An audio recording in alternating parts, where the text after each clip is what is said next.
University, the star of Politically Incorrect, Bill Maher.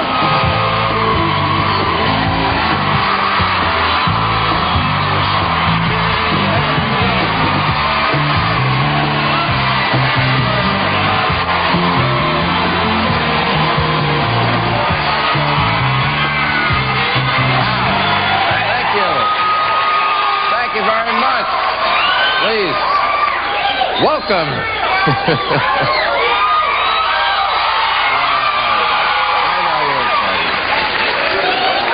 Welcome to BET. I'm Ed Gordon.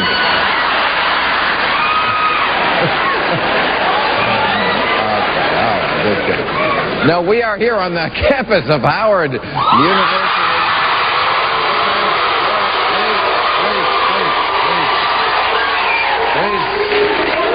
To celebrate Black History Month, or, as President Bush calls it, February.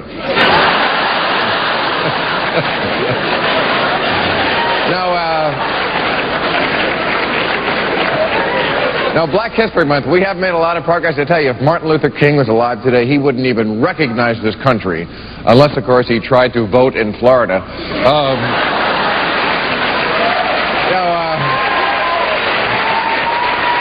I kid the Republicans. Now, President Bush, of course, is trying to reach out to the African Americans. He pointed out today that Dick Cheney grabs his chest more than Fred Sanford. And he announced a big gathering of the supporters next month called the Millionaire Man March. So, all right.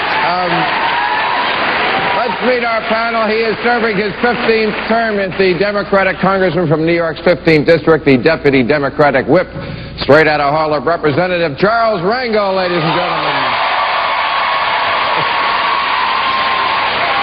Congressman, pleasure to have you here. Thank you very much. He is the nation's highest-ranking African-American state elected official, not to mention the country's youngest lieutenant governor from Colorado's Rocky Mountain High, Joe Rogers. Joe. How are you? Good to be with you. Good to see you.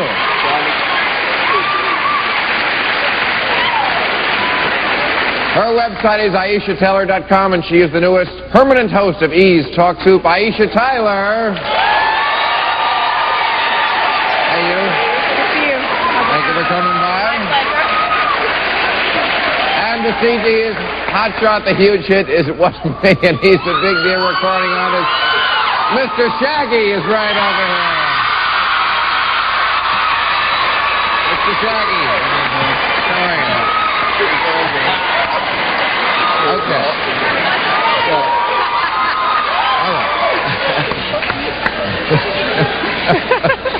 Very good. Gosh.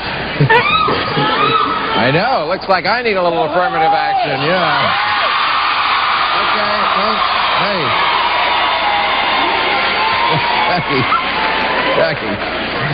Don't let the dogs out, because we have to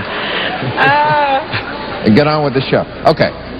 First thing I want to talk tonight is about a little generation gap, because, Congressman, you are of an age where you, and you look great, by the way, I'm not saying you're old, where you saw a lot of things which these people here and the people here on the panel probably have not seen. I mean, I said, let the dogs out. In the 60s, that really wasn't funny. You know,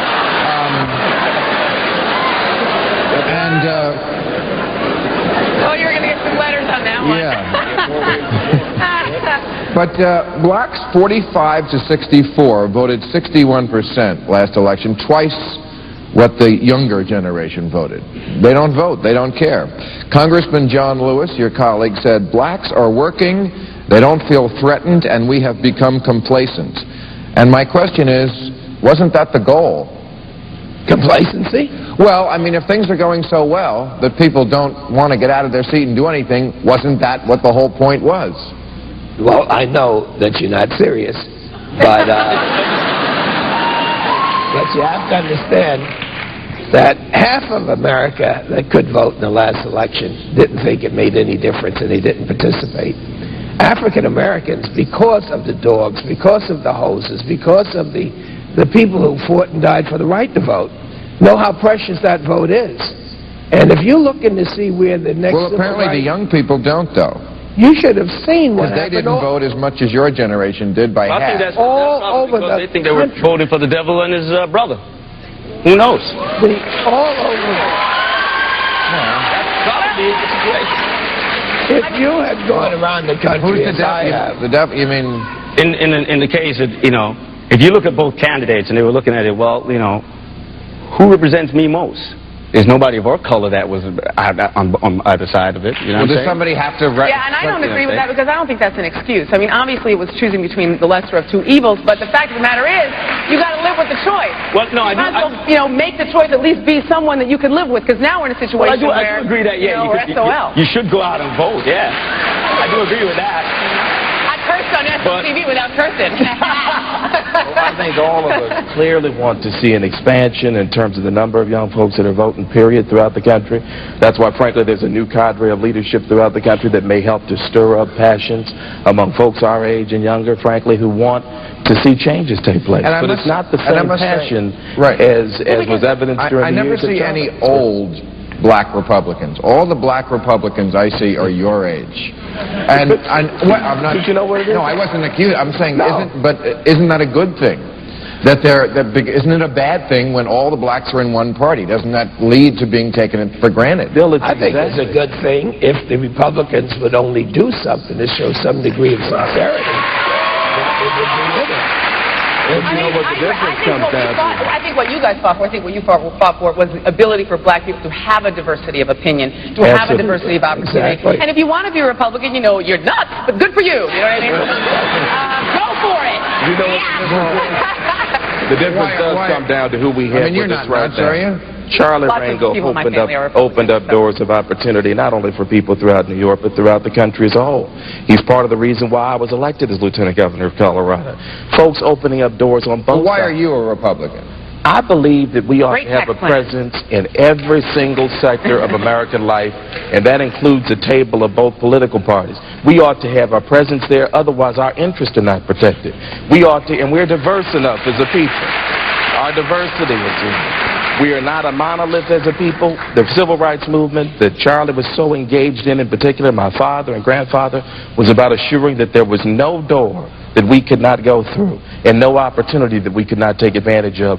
We have an obligation to be both Democrats, Republicans, Independents, represent all. Yeah. But We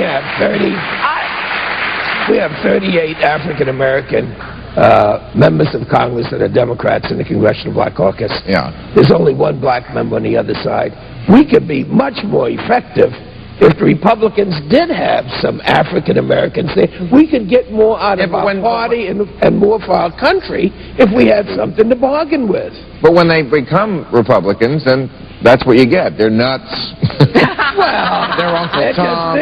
just means that there'll be equal opportunity nuts, you know. Just being a Republican, it's a combative thing. But when it gets to the local level and people are looking for things and they're bidding for things, whether we talk about better schools, better health care, better housing, more job opportunities, better education, then that's where the bidding thing. We got Bush even talking like a Democrat. well, I mean, with that, in terms of education. In terms of education, in terms of health care. He's focused on helping real people solve problems. And I think in terms of a perspective... Oh, come Well, I would just like to say, You know, that I think one of the real you know people. as well as I do, there's a difference of opinion that He's we know how focused the on election paying turns back out. the people who bought the election for him. I would just like to say two things.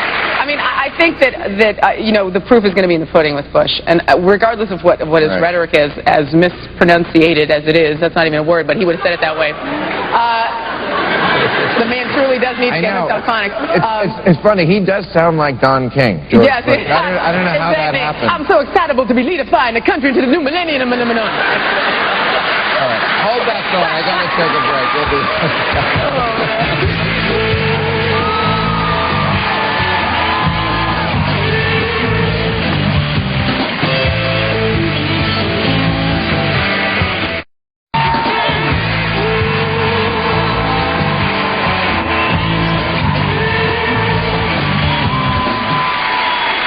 Okay, so you were talking about what George Bush is doing for people.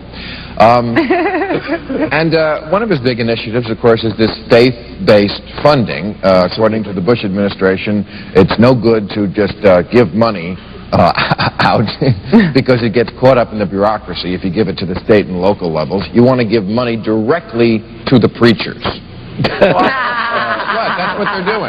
Bill, it's not or in Jesse Jackson's case, the mistress. No, I'm kidding.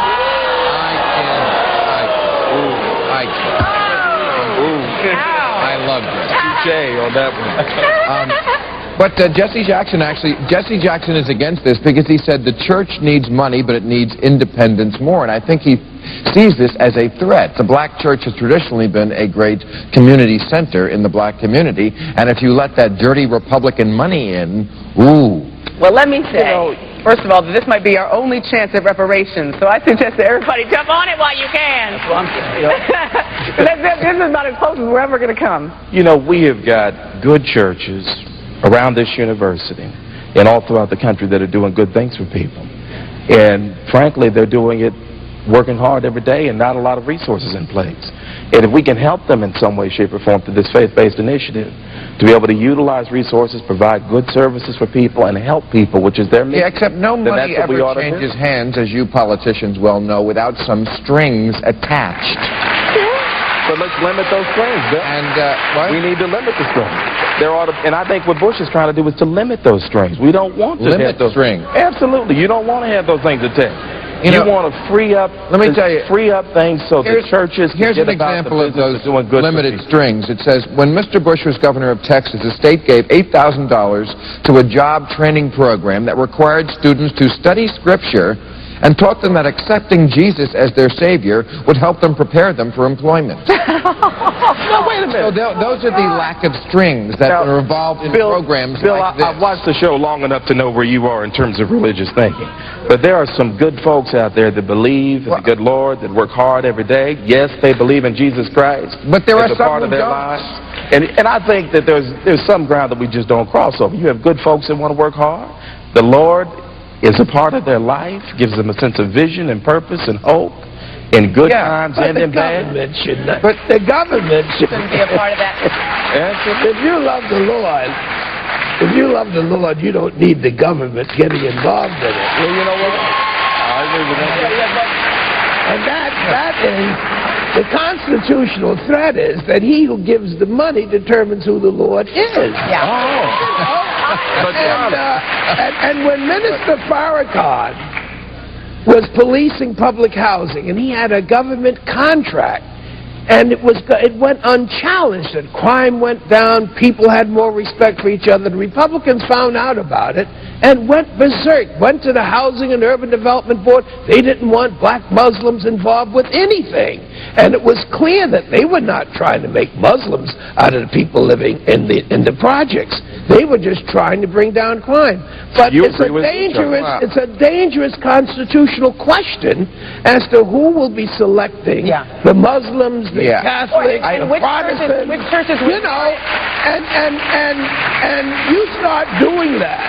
It's just patronage by Bush. But we got to look beyond the rhetoric, because we're already doing it. Where do you think the funding is with respect to yeshiva, which is a Jewish institution? What about Catholic University that in fact receives subsidies in the form of whether students receive grants or student loan programs to help them attend those institutions, direct cash payments that we make? We are already in the business of helping faith-based institutions. But the point is the choices that the government makes. Do they say that, okay, this specific religious sect is okay, but this one no, isn't? we don't do that. This is a cult, this is not. No, we don't. I mean, if it's even-handed, that's one thing, but if certain groups become, because, you know, everyone decides, okay, this group has more merit because they fit our idea of what a Christian organization is, and this one doesn't, people are going to get left out in the cold. Even if it's evenly handed out, right? What are you saying, that that they shouldn't accept it? I mean, I think that everybody pays. Everybody are taxpayers at the end of the day, and I think black churches are entitled to the money just as white churches or any other religious. Yeah, but I mean, this idea that it's evenly handed out, it's handed out mostly to people who believe, like George Bush does, that Jesus Christ is the greatest thing since unleavened bread. Okay, and I mean, you mentioned Minister Farrakhan. I can't see George Bush giving him money. Now, I don't know if you're Rastafarian. Hey, But they pay taxes I love too. your record, and it's reggae, okay? Yeah. Now, I know... We're going to take those back afterwards and get them all straightened out. I know that one of their sacraments is... So, what happened? In the face. Come on now. That is one of the... Really, I mean, marijuana is a sacrament Yeah, in the Rastafarian church. What if they say to George Bush, hey, where's our dough? Exactly. So we want to put it into For spliffs. example,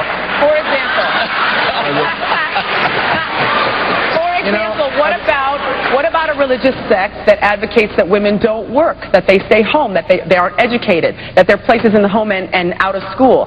Now, I would have a serious problem with my dollars going to a religious organization that advocates women not living up to their full potential, and I wouldn't want my money to go to an organization like that. You know what we're We have talking to take a about? break. We will be back.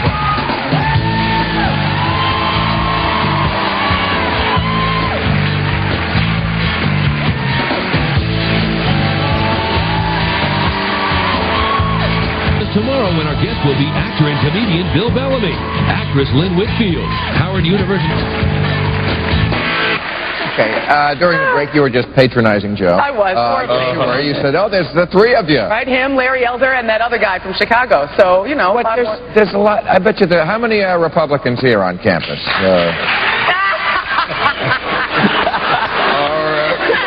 See, now there's at least 7 of you. There you go. There is hope. There There is a new day But I coming. tell you, we have More a- people, all sides of the aisle. Right. Folks have to be. You know what? The fight was so that black Americans could believe what they wanted to believe, and I think Right. that you're a good example of that. And keeping in mind our history. Keep in mind for the first 60 years following emancipation, 70 years, we were all Republicans. That's true. The Roosevelt era, we changed and became Democrats. And I think Right. what you're seeing among a younger generation of us is increasingly Right. less partisanship, more focus on real But that's But when you the know Republican that- Party was led by Lincoln. You know that Clarence Thomas really doesn't help your argument, though. Well, He doesn't really help anybody. Yeah. Charlie, there's a diversity on this side of the aisle, too. There has to be. Yeah. What do you think? This is a debate I've had on the show before about conspiracy theories.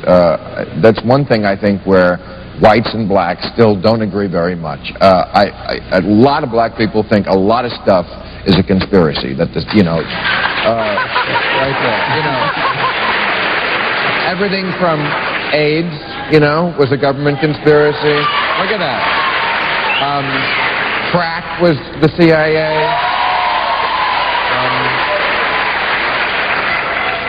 OJ was framed.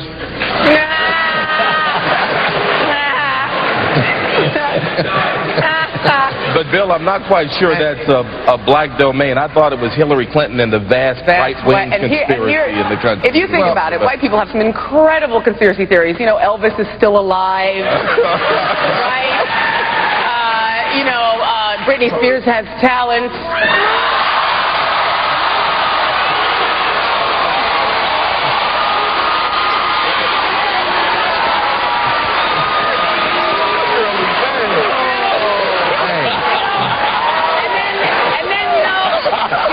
Don't be playing hating my piece.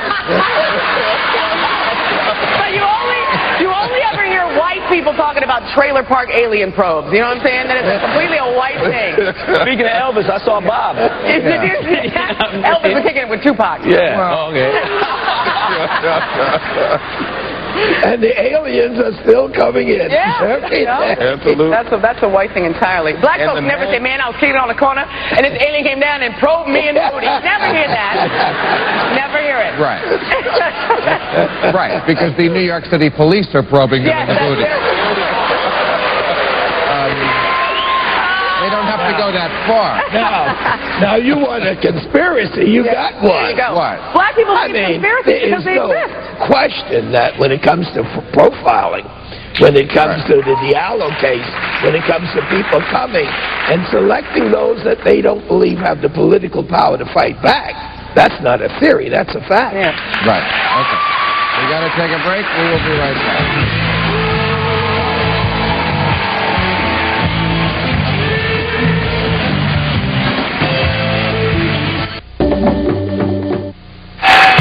If you're planning to to be in the Los Angeles area and would like free tickets to Politically Incorrect, call 323-575-4321. All right, here's my favorite conspiracy theory, that the government put ingredients in Popeye's chicken to keep black men's sex drive down. But if you need to get it back up, Shaggy's record, let me tell you, this will do it for you. Tomorrow we have Bill Bellamy, Lynn Whitfield, Patrick Spuckert, and Darlene Kennedy. Thank you, folks.